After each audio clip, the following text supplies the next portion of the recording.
موسیٰ اشعری رضی اللہ عنہ نے بیان کیا کہ نبی کریم صلی اللہ علیہ وسلم نے فرمایا، تکلیف دہ بات سن کر اللہ سے زیادہ صبر کرنے والا کوئی نہیں ہے۔ کم بخت مشرک کہتے ہیں کہ اللہ اولاد رکھتا ہے اور پھر بھی وہ انہیں معاف کرتا ہے اور انہیں روزی دیتا ہے۔ صحیح بخاری حدیث نمبر 7378۔ عبداللہ بن عمر رضی اللہ عنہ نے بیان کیا کہ نبی کریم صلی اللہ علیہ وسلم نے فرمایا، غیب کی 5 کنجیاں ہیں جنہیں اللہ کے سوا اور کوئی نہیں جانتا۔ اللہ کے سوا اور کوئی نہیں جانتا کہ رحم مادر میں کیا ہے، اللہ کے سوا اور کوئی نہیں جانتا کہ کل کیا ہوگا، اللہ کے سوا اور کوئی نہیں جانتا کہ بارش کب آئے گی، اللہ کے سوا اور کوئی نہیں جانتا کہ کس جگہ کوئی مرے گا، اور اللہ کے سوا کوئی نہیں جانتا کہ قیامت کب قائم ہوگی۔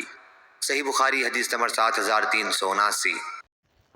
عبداللہ رضی اللہ عنہ نے بیان کیا کہ ہم ابتدائے اسلام میں رسول اللہ صلی اللہ علیہ وسلم کے پیچھے نماز پڑھتے تھے اور کہتے تھے السلام علی اللہ، تو آن حضرت صلی اللہ علیہ وسلم نے ہم سے فرمایا کہ اللہ تو خود ہی السلام ہے، البتہ اس طرح کہا کرو، التحیات للہ والصلوات وطیبات والسلام علیک ایہا النبی ورحمۃ اللہ وبرکاتہ، السلام علینا وعلی عباد اللہ الصالحین، اشہد ان لا الہ الا اللہ اشہد ان محمدا عبدہ ورسولہ۔